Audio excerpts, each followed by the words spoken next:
Yo, Mega Dude, time for Captain N and Super Mario Brothers World. Everything like that. This is doing a commission, so I will do commissions for people. Can you hear me all right? Or do I need to move this thing? I will do commissions for people if they ask for it, if they request it. And man, this is one of those things where the guy, and he's been mega cool and really in depth with everything. Actually, I'll show you. I can't show you that. Where is it at?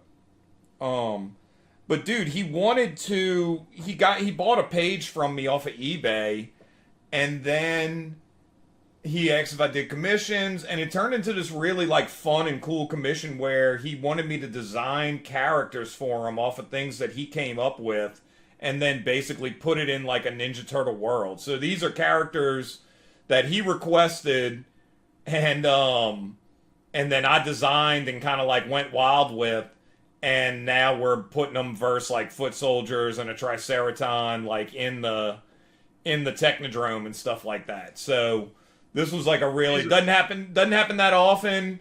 Not cheap, but it's very I'm enjoying it, dude. Like I think it's really cool, and I have some of the. Let's do that real quick.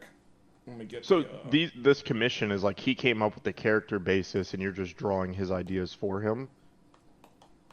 Yeah, dude, he just gave me a name, and that's all it was. Oh, so he just gave me a name, and he was just like Oxen Sledge, and then he was just like go, and then I come up with the character based off of all that, and that's this what is in we like ended the up TMNT with. world.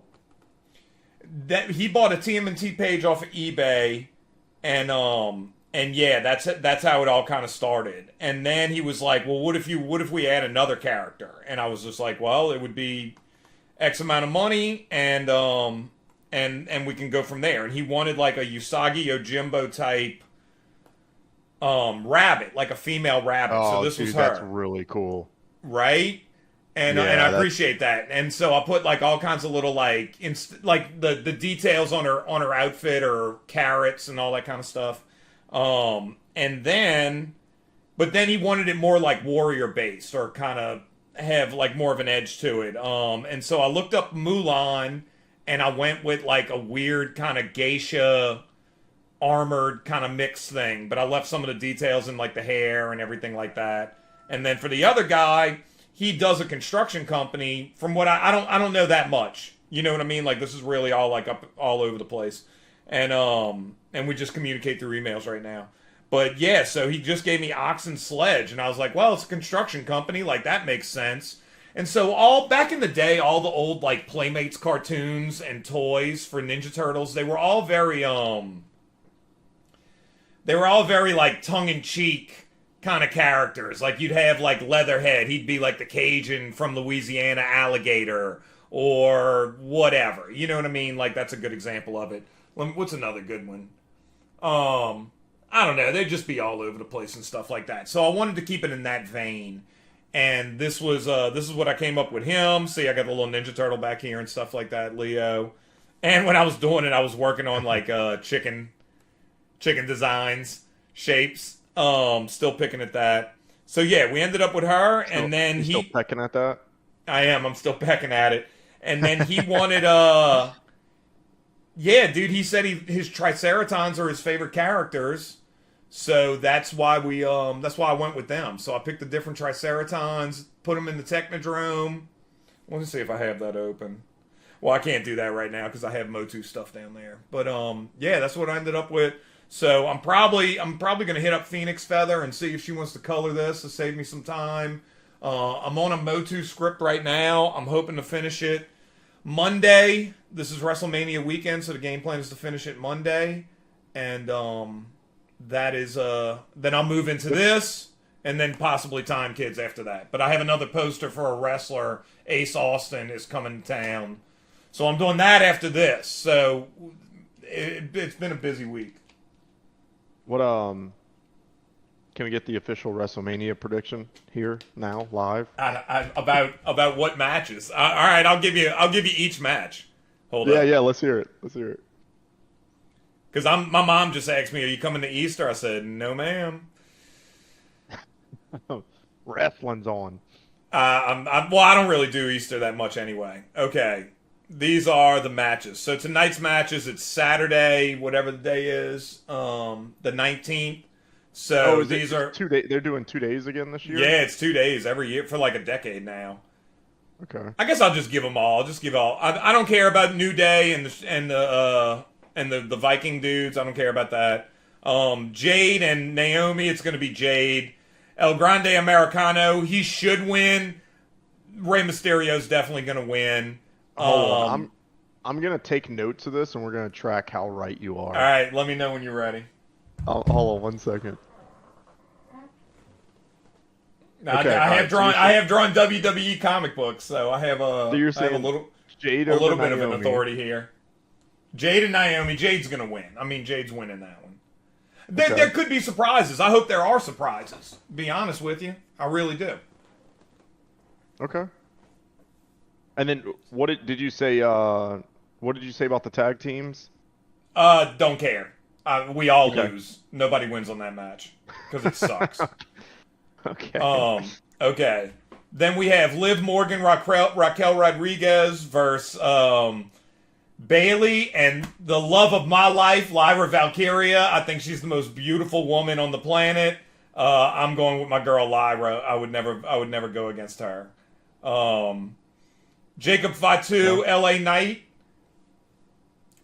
Man, probably Jacob Fatu, even though LA Knight should beat him, in my opinion. McIntyre, Damian Priest. Probably Damian Priest. I don't know. McIntyre should win. Then we got a cool one, dude. This is actually going to be a cool match. So it's a fatal 4-way. Penta. I think Penta sucks. Finn Balor is friggin' awesome. Dominic Mysterio is hilarious. Versus Braun Breaker. Braun Breaker should win this one, but that match should be if Penta doesn't screw up more moves like he does every week. Since he's been in WWE, dude, nobody has messed up more spots than Penta. That should be an awesome match. And Braun Breaker should win. Tiffy Time versus Charlotte. Tiffy Time. I'm going Tiffy Time on that one. This is, dude, now the next two are going to be really big toss-ups, okay? Rhea Ripley, Bianca Belair, and Io Sky. I guess Io Sky wins because she's like, everybody's like kind of shitting on her. Like she's like I don't know. Like it's all about everything else that's going on and not Io Sky, even though she's the champion. So I guess she wins. But dude, I think all three of them are friggin' awesome. I love I love the EST Bianca Belair. Rhea Ripley's a friggin' a superstar, and Io Sky is awesome. So that'll be great. All right, now here are the ones you may know a little bit about. Then we got another. This is gonna be the main event tonight. Friggin' Seth Rollins, Roman Reigns, CM Punk 3-way match. I don't know, man. I don't know. Dude, I kind of think they give this one to CM Punk. Probably, but you have like this wild card. Dude, there's too much. Something's going to happen here. So, Paul Heyman's his favor is that he owes it to CM Punk to come out with him, be on his side of the ring instead of Roman Reigns. So there's a weird animosity there between Roman and Paul Heyman. Seth and Roman have a history from the Shield. Dude, it's just a weird one. I don't know what they're going to do. So that should be fun later on tonight. They're opening with the worst card, which is Jey Uso versus Gunther. Gunther is a friggin' stud. He's awesome on the mic, and I feel like they're like trashing on him. I feel like they don't let him go beat Gunther. And Jey Uso he's horrible. Like he just mumbles. He mumble fucks sentences and says made up words. He's horrible. They're the first match tonight. Dude, for real. Like he's like, nobody believes in me, Oos. My mama never believed. I know y'all doubting me. Dude, it's horrible, dude. He sucks so bad. He talks like a fake thug and he's like my age. Like, motherfucker, grow up. You know what I mean, dude? Like, bro, you got gray in your beard. You can't talk like a thug anymore. You need to just go to work. You need to get a job. Go to work. Like, Yeah. dude, for real. Like, once you start getting grays, thug stuff's over, man. Like, you gotta let it That's go. fun. You gotta That's use fun, real words. Gotta use fucking real. You can't say yeet. I think he might lose.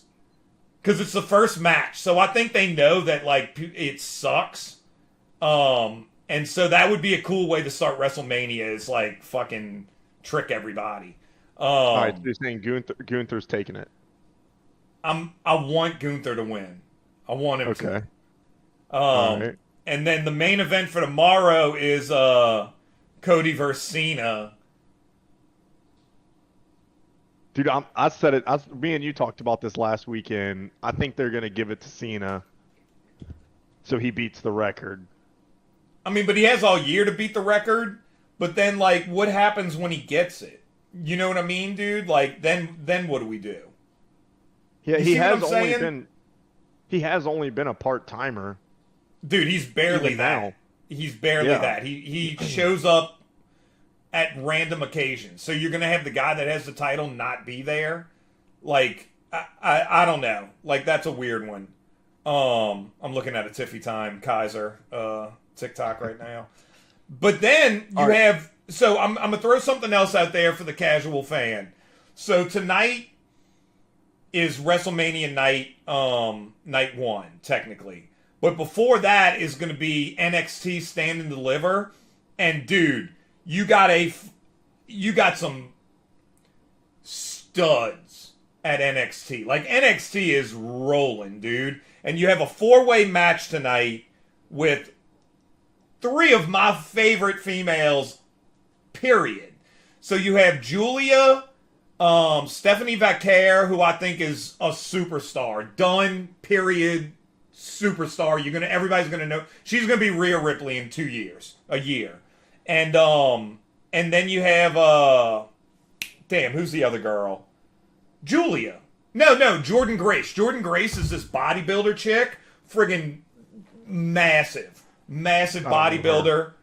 You've heard of her? No, I don't know her. Okay. And then you have the other girl that they're pushing right now that's the American girl or whatever. I forget her name, but she's really cool too.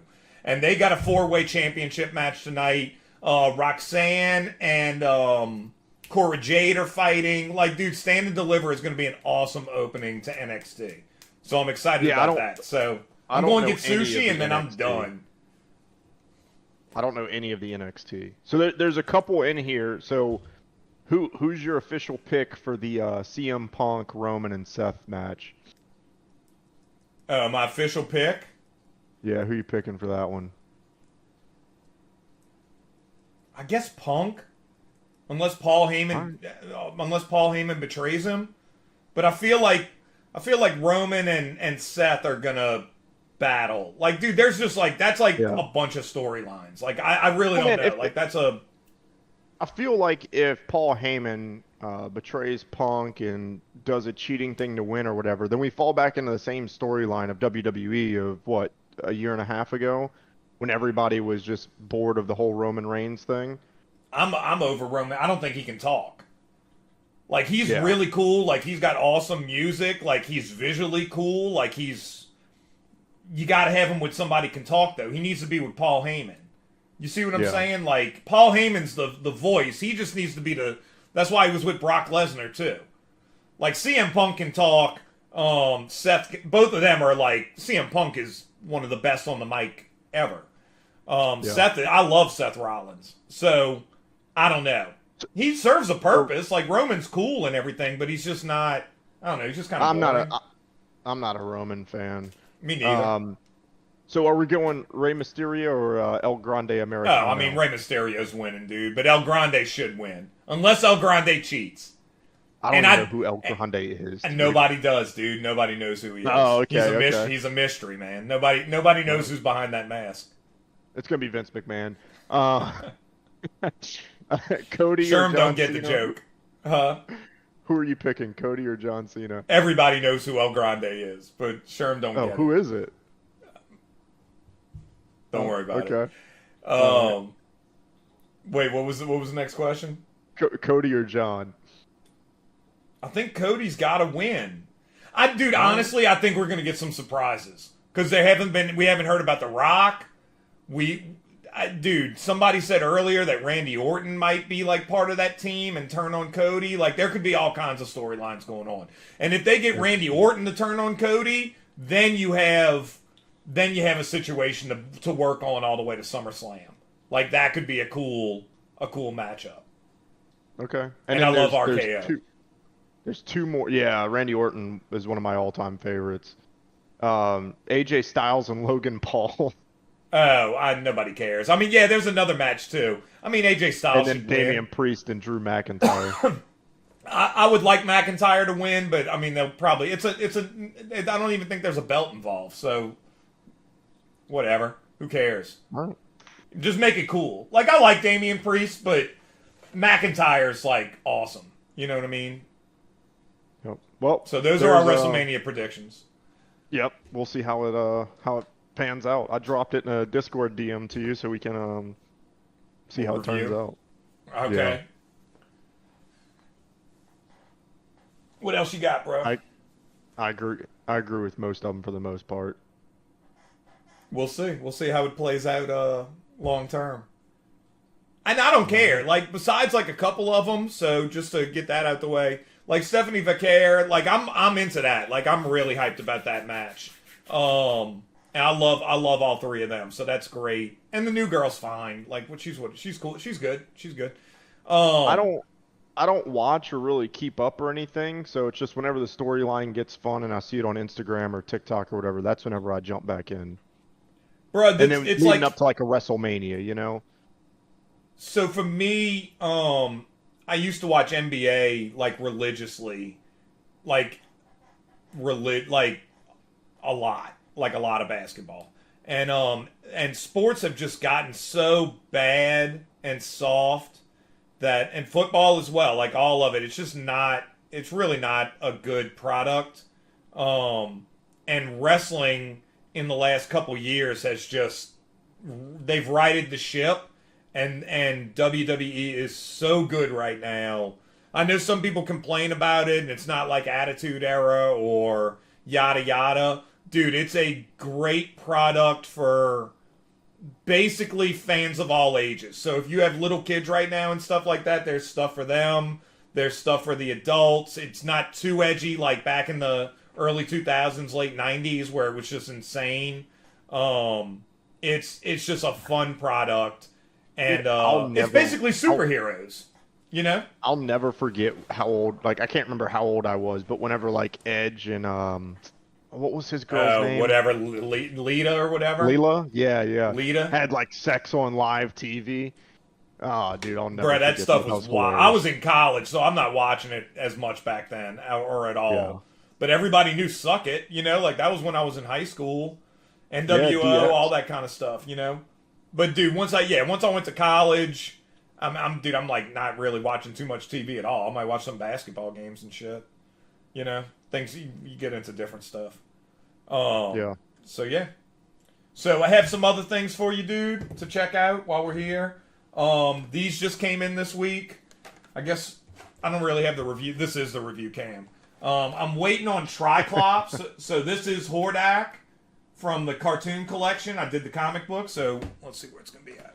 So if you look at the bottom, Mattel, Lattie, right there. That's a good shot.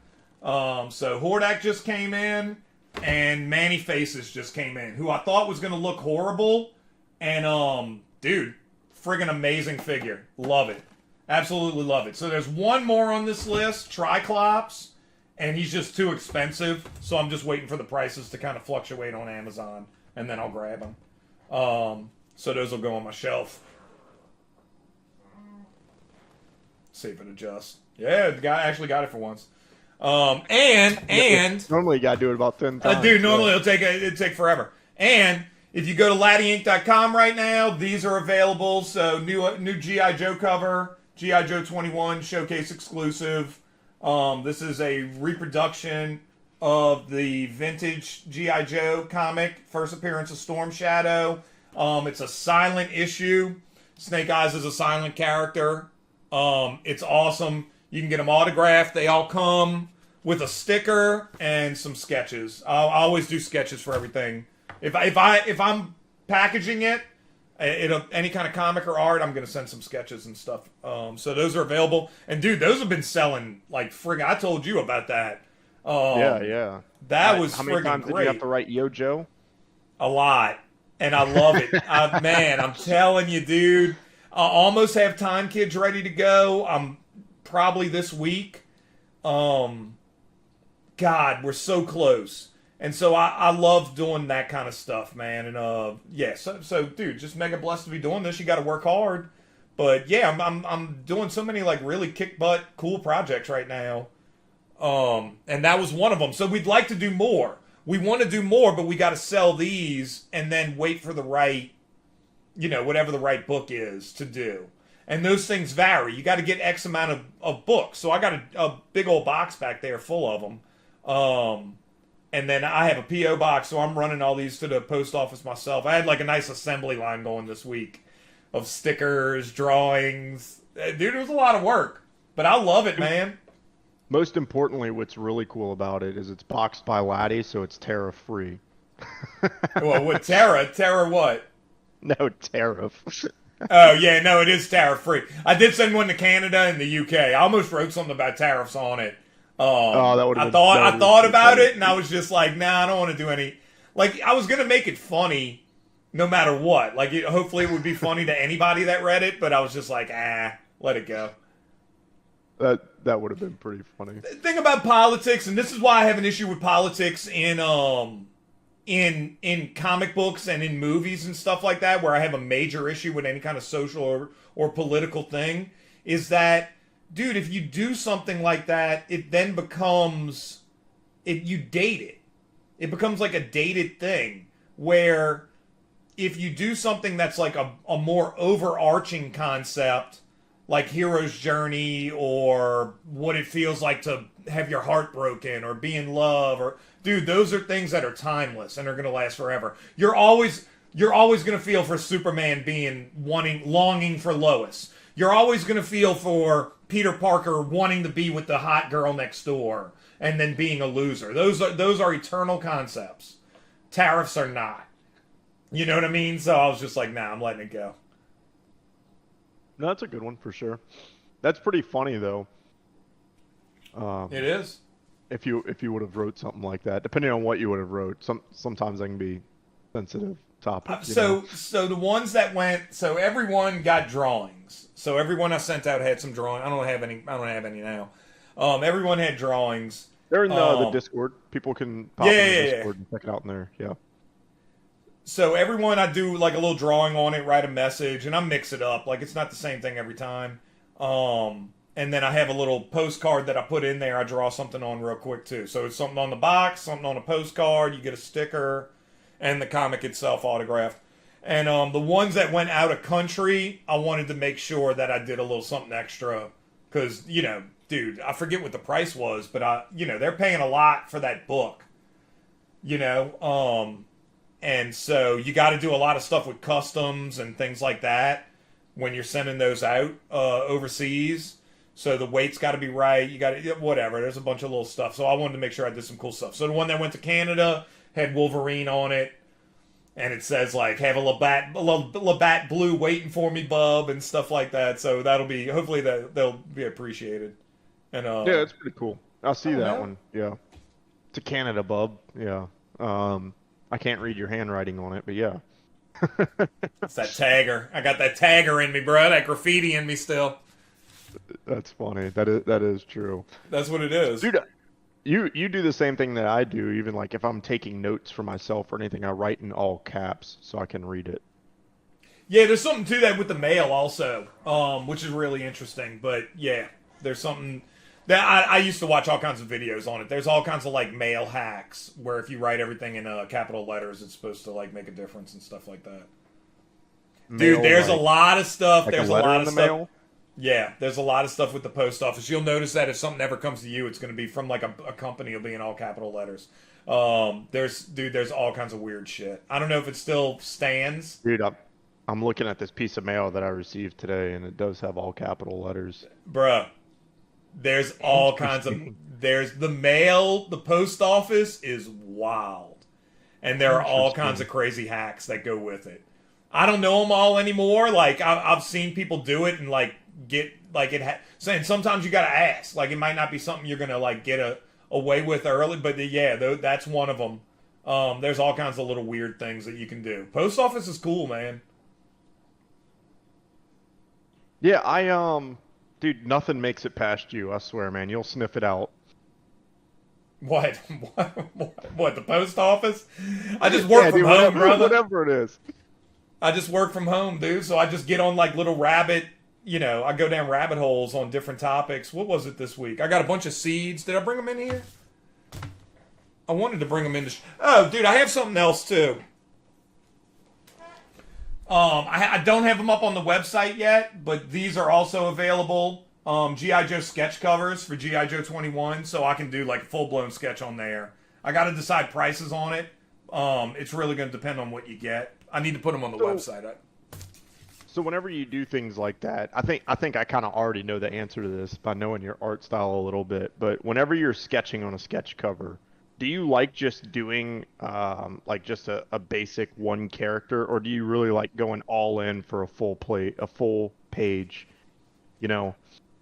So on a sketch cover, I'm not as interested in it because I'm bound. Dude, you can destroy a sketch cover if you start erasing. Like you can dig right through the fucking paper. It's wild. So you don't have a lot of. I don't want to get crazy on something like that.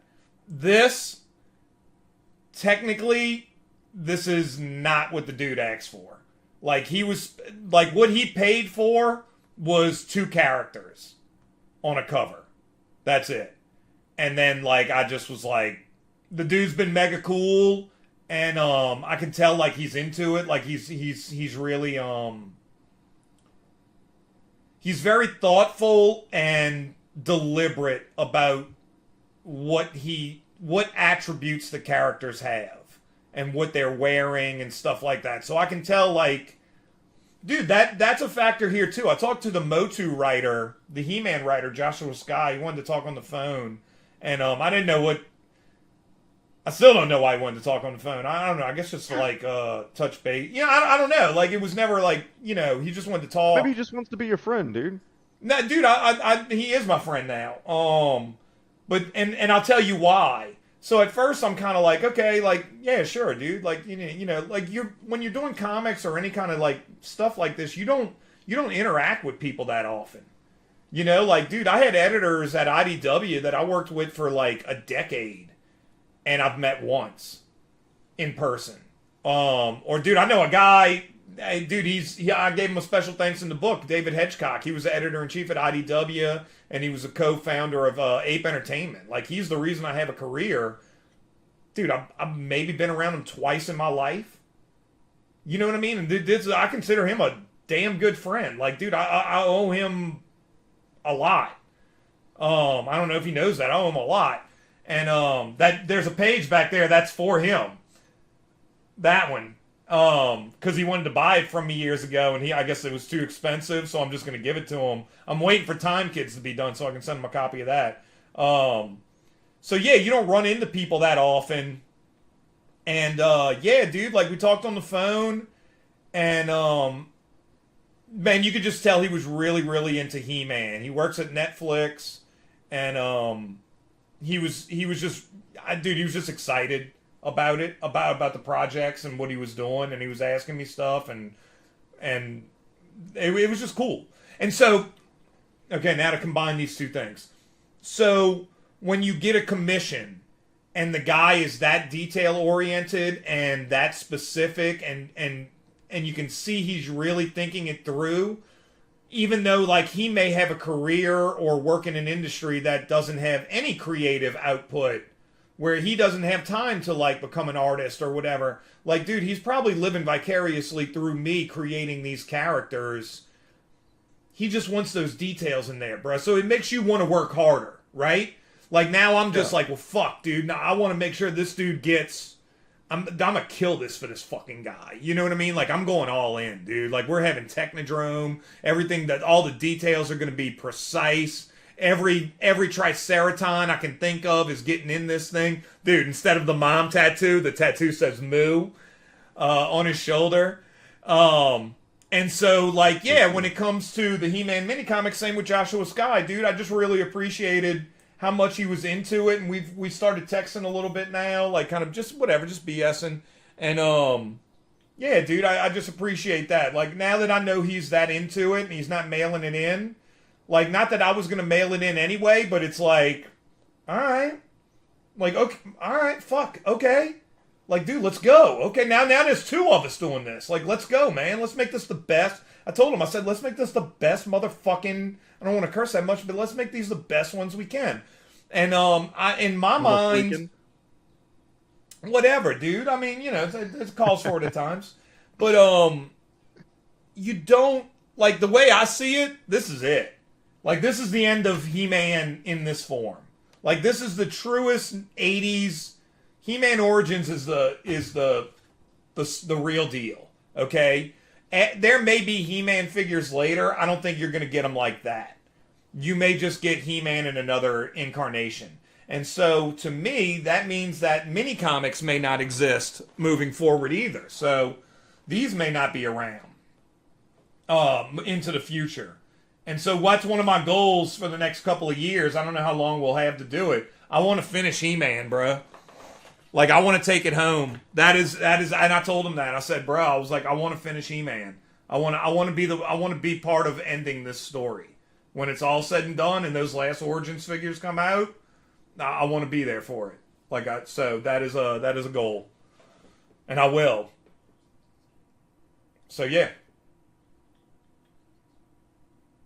Interesting. So, back to, like, the sketch cover stuff, like, on a G.I. Joe sketch cover, like, what's your favorite ones to draw? What's some of your favorite G.I. Joe characters that you enjoy drawing the most? Dude, I've been drawing Cobra Commander, hooded Cobra Commander. I like him with the hood. That's just fun.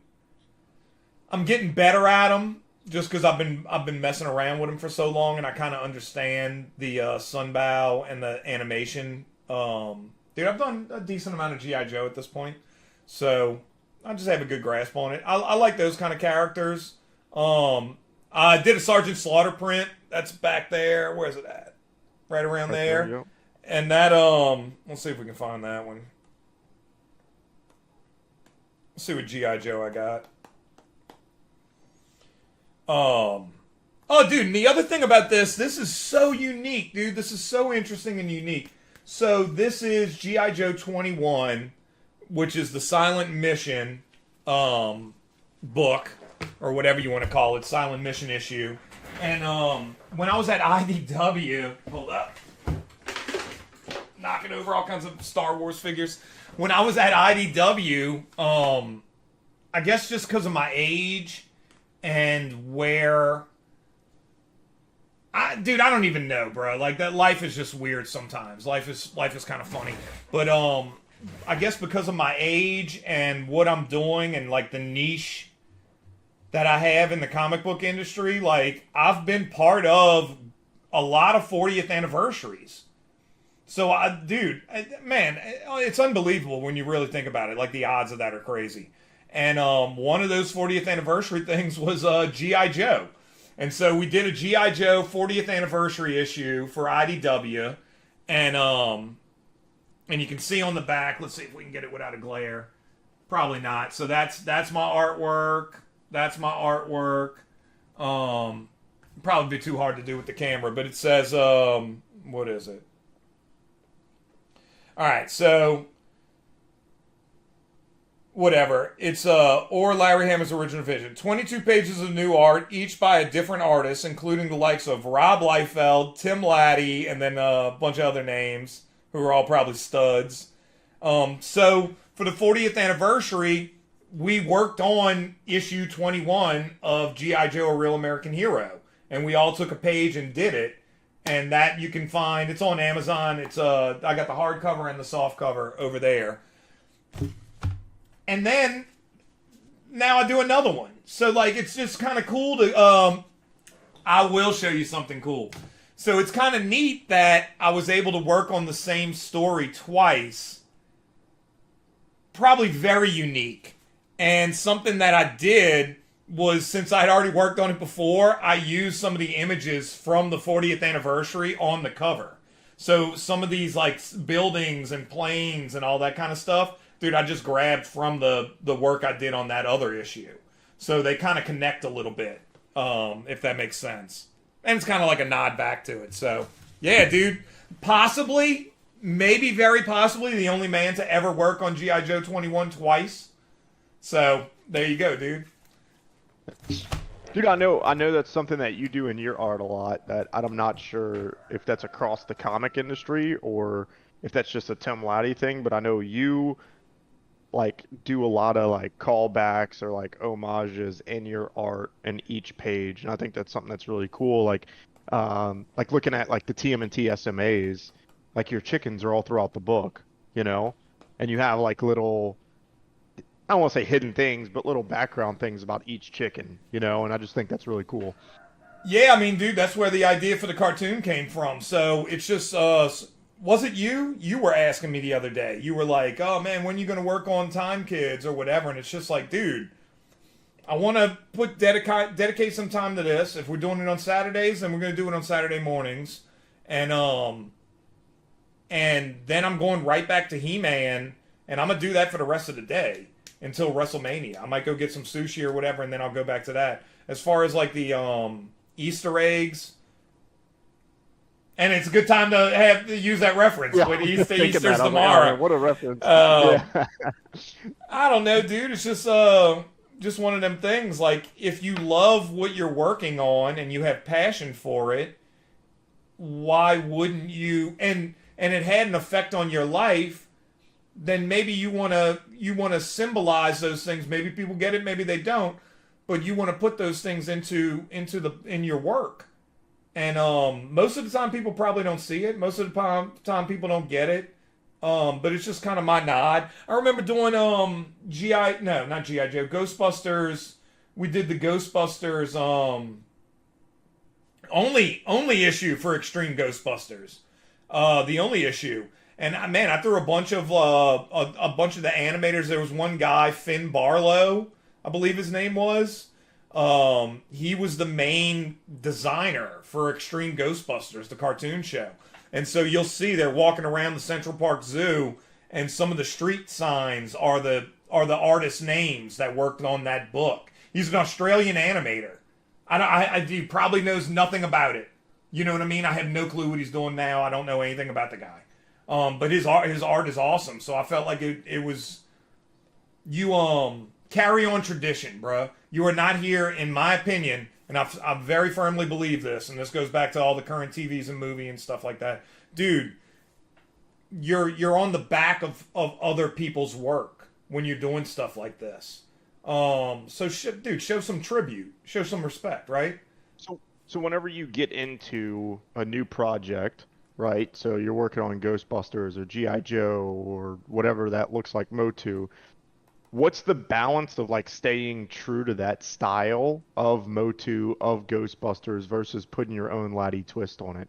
Like, how much is Lattie versus how much is the Ghostbusters or the MOTU or the G.I. Joe or the Sergeant? Like, where's that line for you? Dude, funny. Okay, well, let me say this first. This is available on LattieInc.com as well. I'm not going hard sell today, but like you can get these posters. Dude actually did this for a show and then went to Hooters with Sergeant Slaughter. And dude, one of the most fun nights of whatever year it was, 2023, 2024. Like, bro, I got drunk with Sergeant Slaughter at Slidell Hooters. And dude, he was great. He was awesome. What was the question? Whenever you work on a new IP for the first time, whether it be Ghostbusters, G.I. Joe, MOTU, Turtles, whatever, at what point, or where's the line of staying true to the Turtles art versus adding in like the Lattie twist?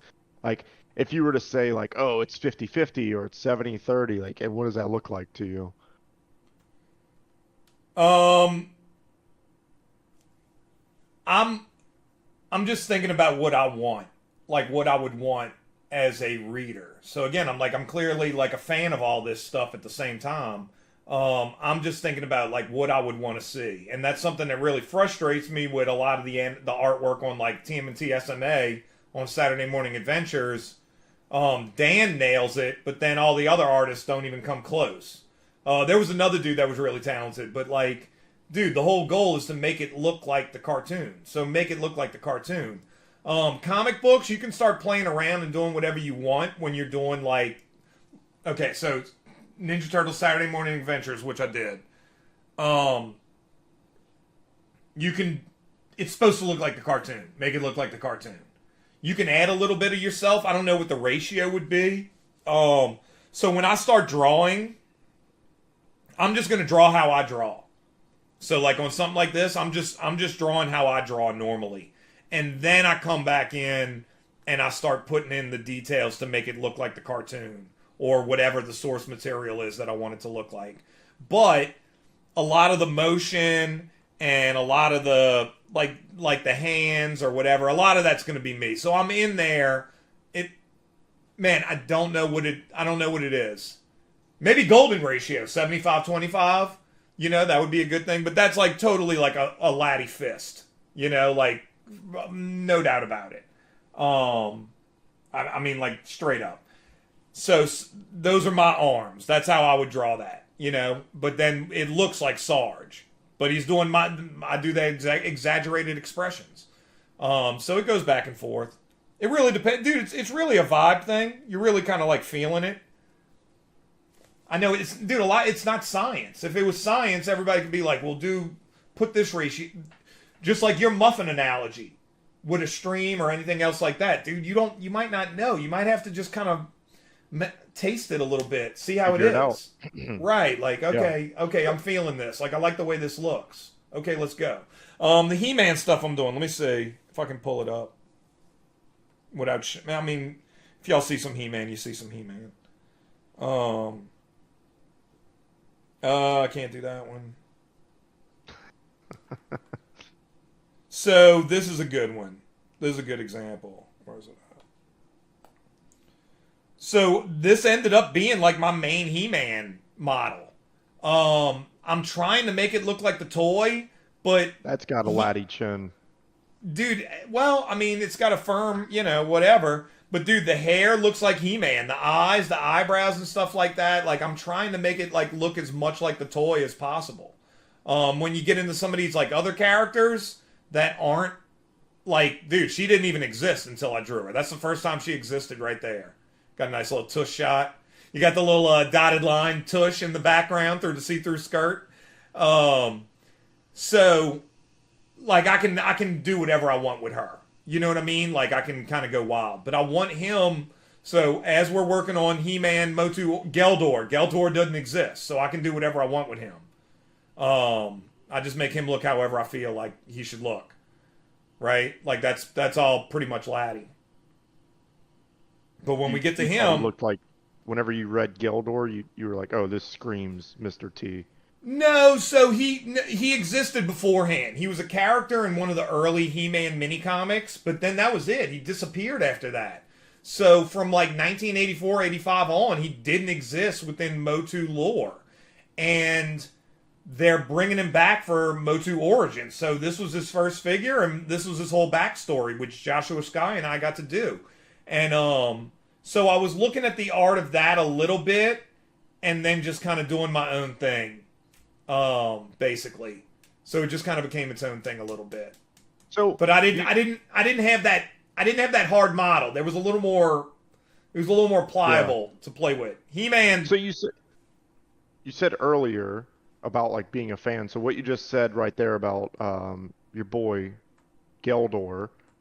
Did you know that from being a fan, or did you know that from researching doing the book? Know what? Him? That he only popped up one time, yeah. Man, I think I learned seems it. Like some random knowledge that you would know about MOTU. I know a lot of He-Man. It was funny when I was on the phone with the writer.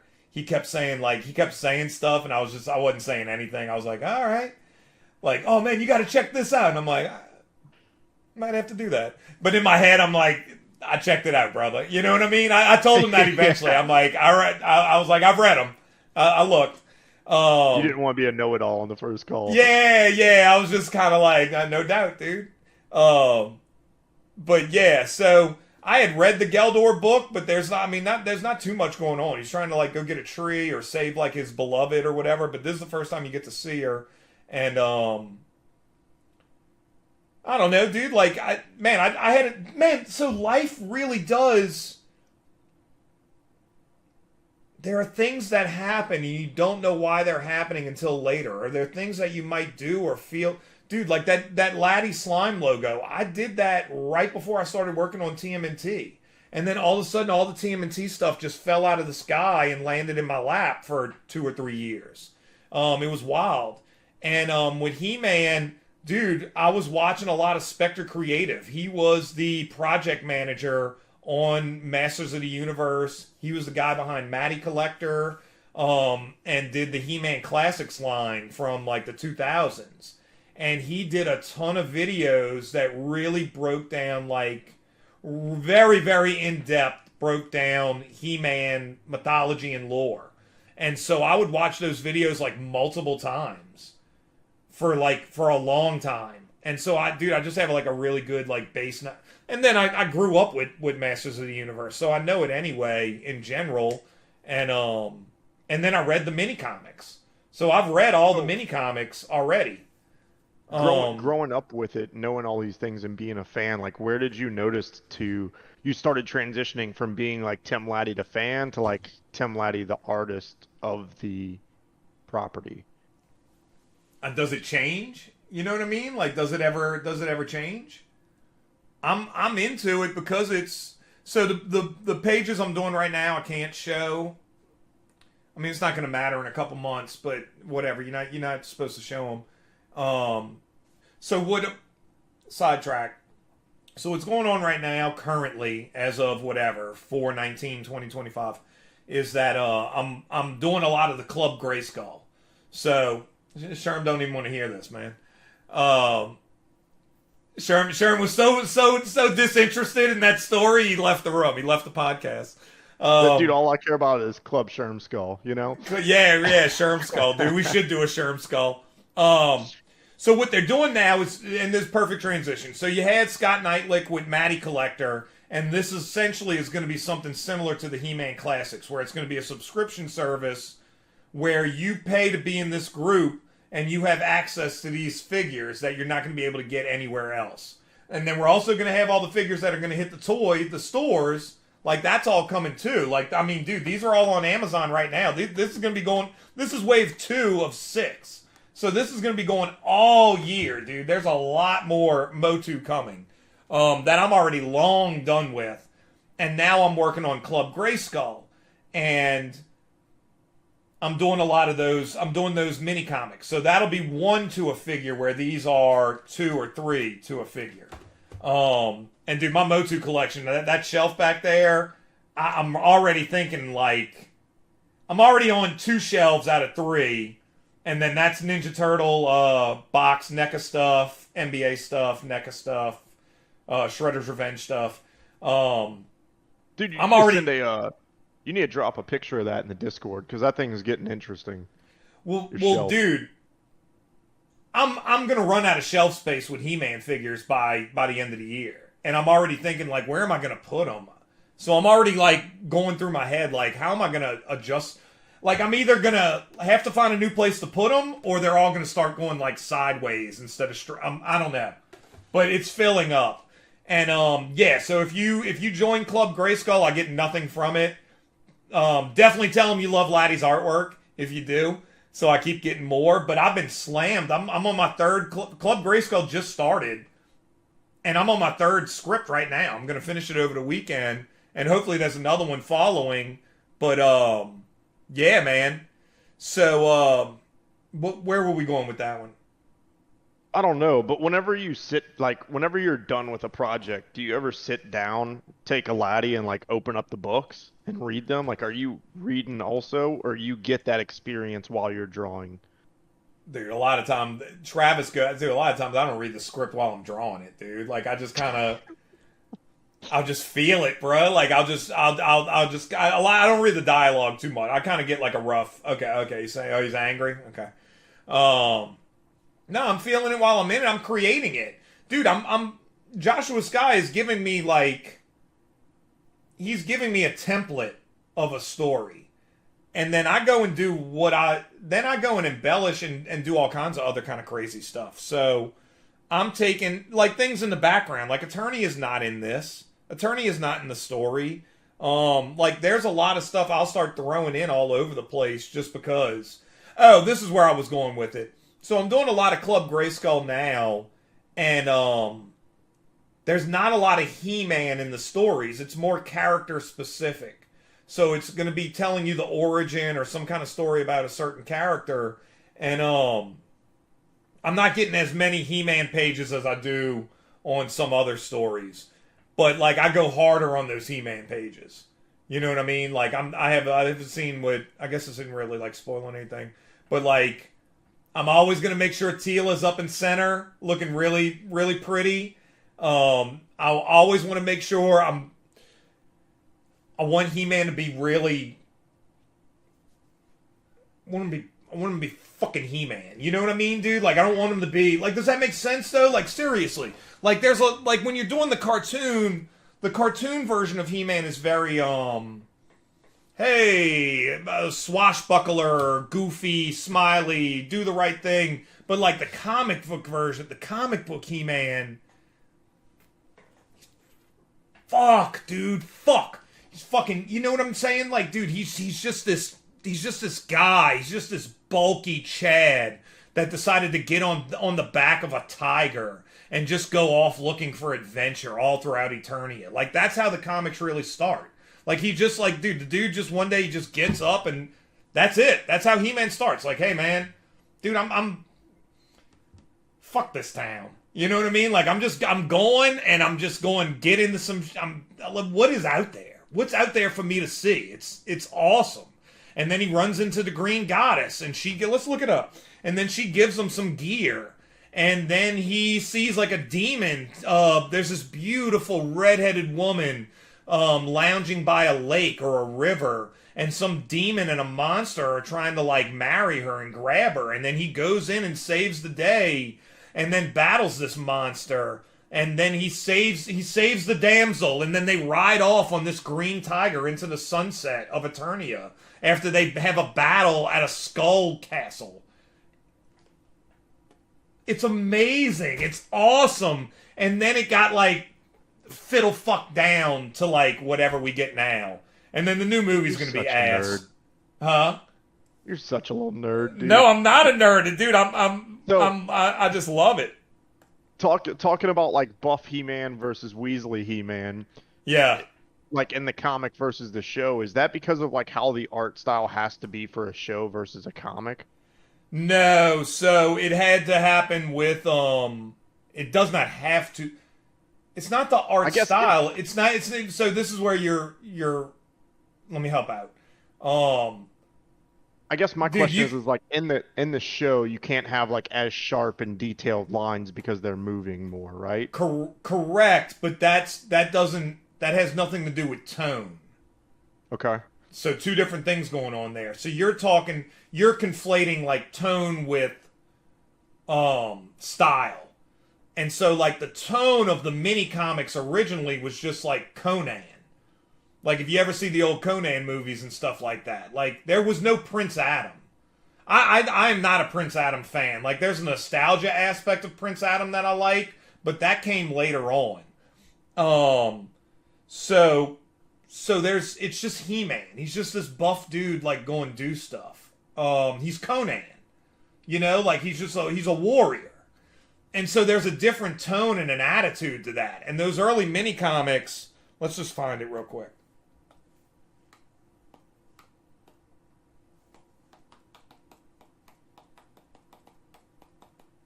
and you'll see what I'm saying. So what ended up happening after that, I think that's Geldor right there. What ended up happening after that is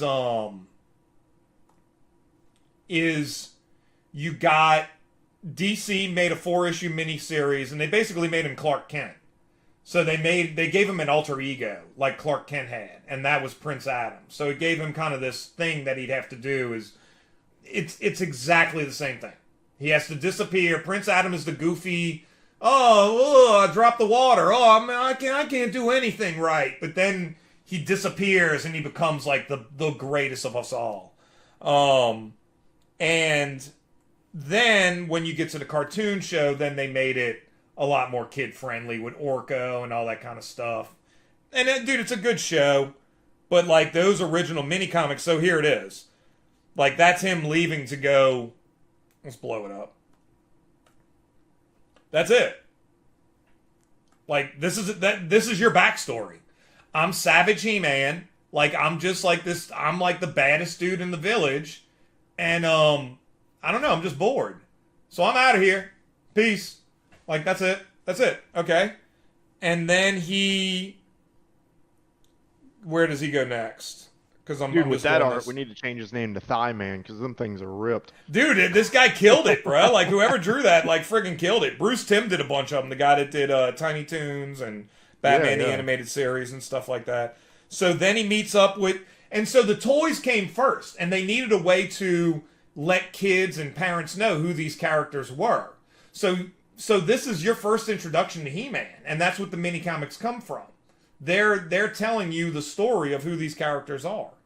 Then he runs into this woman, the Green Goddess, who's basically Teela. Like the Teela figure, and Teela, you just take off that snake armor, and that's who she is. But for whatever reason, she's green in the comic book. She gives him this stuff. He-Man's just like, all right, like, looks cool, you know? Like, interesting, you know? Then, where is it at? I just saw it down here. But you see where I'm going with this. Like, it's very, like, basic, fights a demon. Where's Teela getting by the water? Oh, he saves the Green Goddess first from, like, a monster. That's what goes on. Yeah, dude, but it's really... I like that version of He-Man better. And these are the DC comics. So this is when they kind of give you all the Prince Adam stuff. That's going to come when you get to DC. But now everything's kind of starting to develop and take form. Now we're moving into what we're going to know as He-Man. And so what I think Mattel is about... Huh? Whose art is that? Tuska and Vince Giordani. So he was a classic inker. The art's awesome. Yeah. Dude, kick butt. Like, awesome. Dude, that's like, if I think of like classic comic style, like that screams like that is the perfect example of classic comic. Yeah, well, you got a classic inker working on it too. Yeah, dude, it's just awesome. It's really flat colors, which I'm actually going to make a request. I feel like the colors are kind of hurting the mini comics and they're not doing me any favors. Put it like that. I'm not saying the colors are bad. I'm saying they're stylistically not doing me any favors. And I'm going to ask them if we can do a little more flat. Like, let's just do some flat colors like this. So, yeah, dude, that's kind of like your base history of He-Man. And so, in my mind, that's the way it started, was the mini comics. And, dude, you're going to have a chance to kind of maybe, like, walking home and take it out and finish the mini comics. So that's what I'd like to do. And hopefully, you know, when we get there, maybe me and Joshua Sky, we can kind of start. Maybe he'll be open to some suggestions about a direction to go. He's into it, though. I know he's into it, so I really appreciate that. And dude, here's another great example. So He-Man, so what happened was He-Man was ending in the 90s. And they reformatted it and repackaged it as New Adventures He-Man. And the New Adventures He-Man show is not that great. But man, the New Adventures He-Mans, there's only 4 of them. New Adventure He-Man comics by Bruce Timm are friggin' rolling, dude. They're awesome. And those they're completely different than the cartoon. So it just went like a different route. And now what looks like it's happening is Mattel is going to try to do the Barbie model, the Barbie movie model, and make like a wacky, funny. I don't know what they're going to do with the movie. I don't think it's going to do well. You know, is what it is. But I would much rather. I think the original '80s movie with Dolph Lundgren was much more accurate and closer to this He-Man. Like, there's no Prince Adam in those movies. It's just Dolph Lundgren is, man, he is not slapstick. They are identifiable good versus evil characters with Skeletor, and starts with action, starts with adventure, and they have a mission. And dude, I don't think He-Man, that dude, he barely smiled. I love it. I think it's a great movie. I think it's fantastic. And I think it's going to be very hard to beat. Even though people bash it, I don't think they know what they're talking about. So this movie that's coming out in 2026 is what you're referring to, right? Yeah. What do you not like about it so far?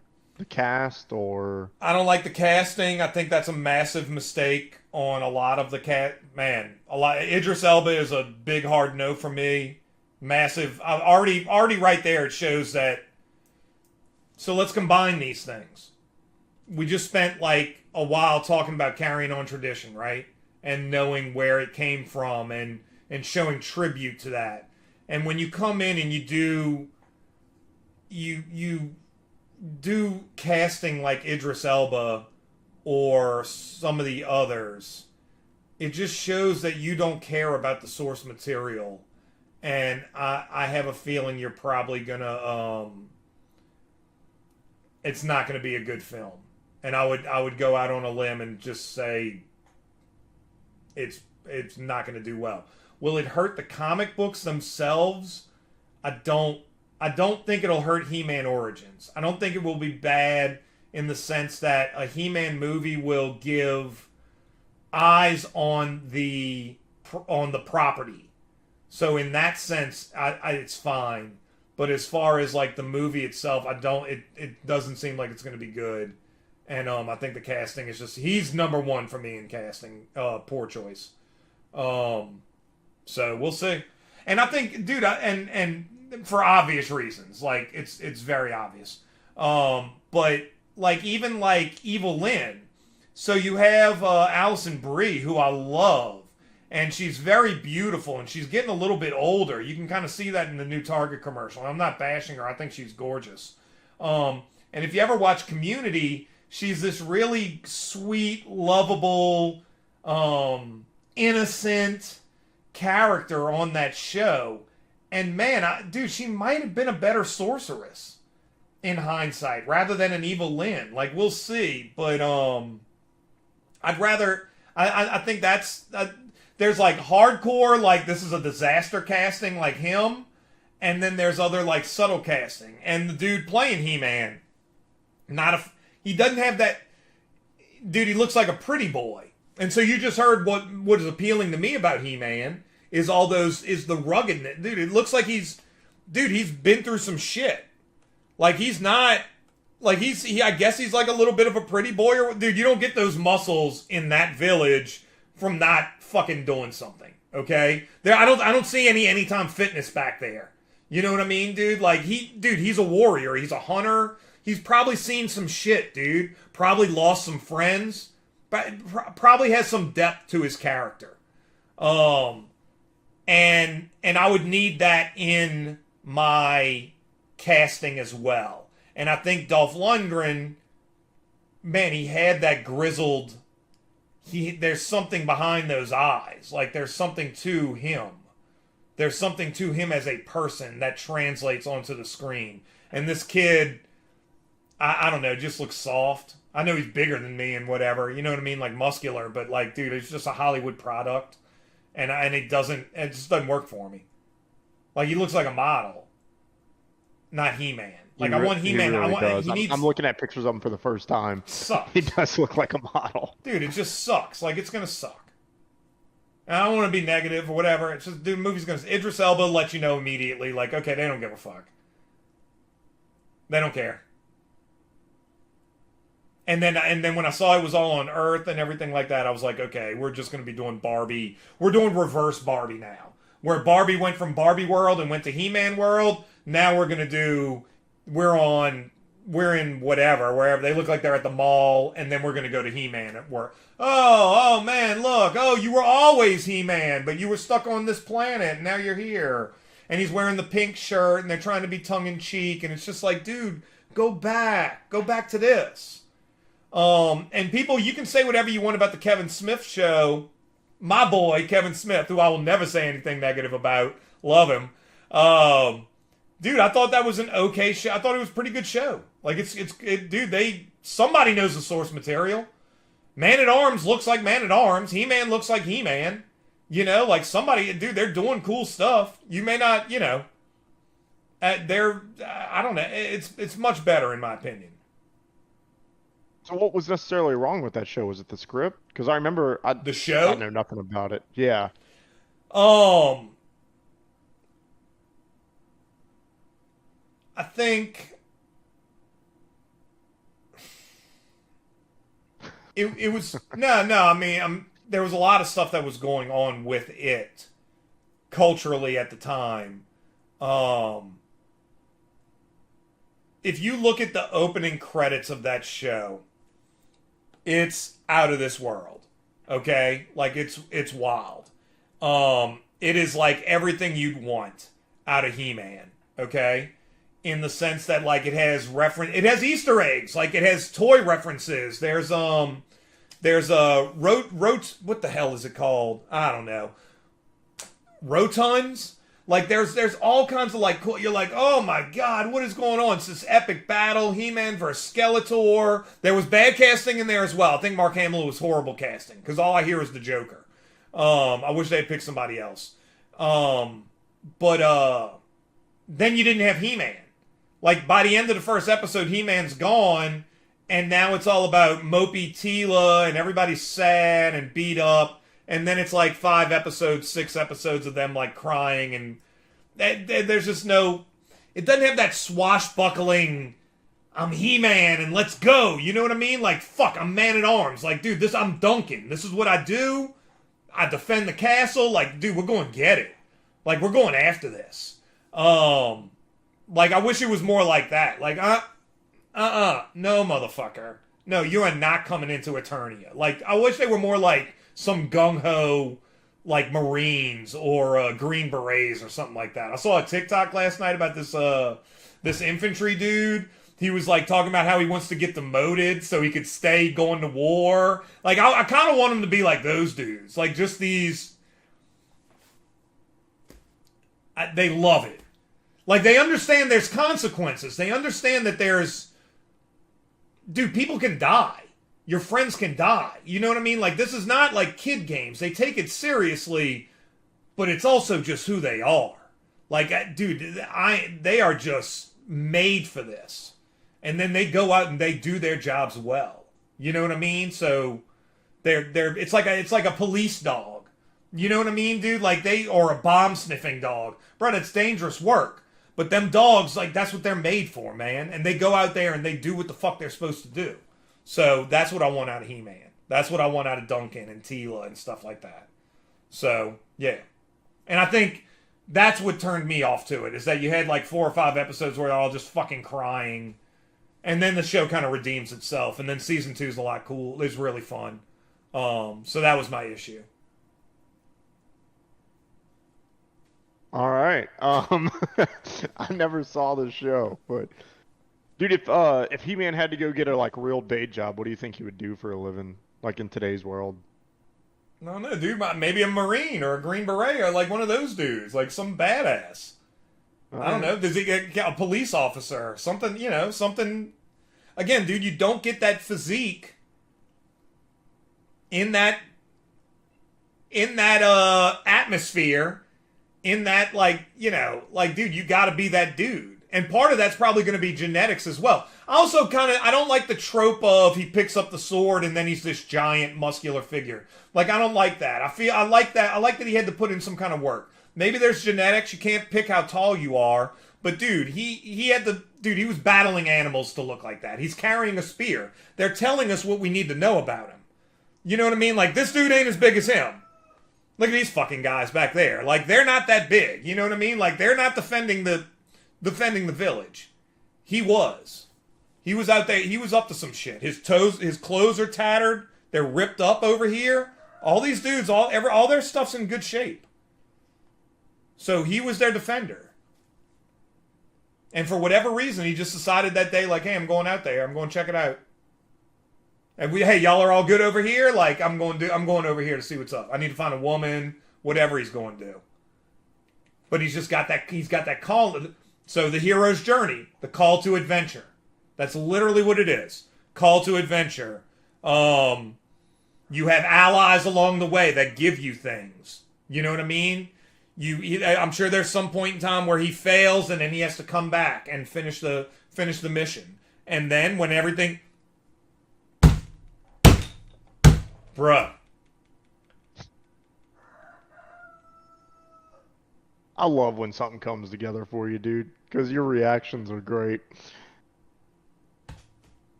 I don't even know if I want to say it. No, you kind of got to now. You can't just be like, never mind. How He-Man should end officially, when it's all said and done, when all the dust is settled, Skeletor is defeated, Eternia is safe. He-Man and Teela. He-Man as He-Man, not as no Prince Adam. He-Man, this dude. They go back to the village, bro, and that's it. And then they live their lives, sitting by the fire, fishing by the lounge. And then we make a spin-off. No, then we're done. No, dude, the hero's journey. We come full circle. He brings back the elixir, saves his dying father, and then him and Teela, they make a bunch of babies and live under this Tri-Mountain back here. Maybe we can even call it Tri-Mountain, you know? Well, I guess we'll call it Tri-Mountain. And that's it, dude. That's how He-Man ends. Actually, I would love to draw this scene, but just He-Man and Teela from behind going back home. This is him leaving, and then it's them coming back home and just have all these people, the same people down there. His family's waiting for him. Like, he completed his mission, and now he gets to retire with the love of his life, Teela. That's how it should end. And then we make a spin-off comic, Stories of Tri-Mountain. I do like Tri-Mountain. I like Tri-Mountain. But yeah. So, there you go. So what you think? I think that's actually a good ender right there. The end of He-Man, that's the way it should end. Maybe this is the way the stream should end as well. That's fine with me. Okay. About an hour. So that's solid. I think that was good. You got anything else to say? You want to say? Two things. Where can people find your latest work? And what are you working on that should be coming out soon? We said most of the stuff, so like I said, He-Man Wave, so for you, it'll be Horde Invasion 3, but it'll be Wave 23 or 22 of MOTU Origins. Those are available for pre-order on Amazon right now. These figures are available on Amazon right now. You can get them if you just kind of watch the prices. You can get them at cost. This is available at LattieInc.com. The only place you're going to be able to get it is LattieInc.com. So I'd like to do more exclusive covers and comics and posters. That would be the hub, Lattie Inc. And then on all social media, at Team Lattie is where you can find me. LattieHub.com, dude. I like it. The Lattie Hub, dude. Hidden far beneath Tri-Mountain, dude, is the Lat Cave. Does it have its own little theme song? And is the logo black and orange? No, but you heard the theme song when this podcast started, or whatever you want to call it. I did. And that is and dude, I like the way this one went, and I'm saying it right now, dude. I want that. we're putting it somewhere back here. Dude, we're going to buy 2 of them. You get one for free, and then we'll have to buy you one. Putting that 100K subscriber plaque. Oh. We're putting it somewhere, maybe on the shelf back there with the He-Man figures. You can put it somewhere on your digital background. We'll have to buy yours. And, yeah, we'll Photoshop it into the. You get one for free, and then I guess you purchase the other one. But yeah, that's what we're going for here. Those are the goals in the next year or so. And long-term goals: finish He-Man, Candlestick Club, Time Kids cartoon, all that kind of stuff. Dude, maybe I might use Calliope to do some interior design work here, because I definitely have to do something. I mean, I got a TV and a 3D printer behind me, so. Step it up, man. Calliope will get to work on it. Step it up. But yeah, dude. So while SHRM goes and cleans his room, I gotta take a people break. I got a bad grade this week, so I gotta sweep and mop. Yeah. So, but yeah, dude. We'll do this again next week, and I'm gonna post it. It's on Twitch right now, and I'm sending it straight to YouTube. We didn't play any music. We didn't do any silliness. The music is our own music. So the theme is original. Peace. Captain N, Super Mario Brothers World will be right back.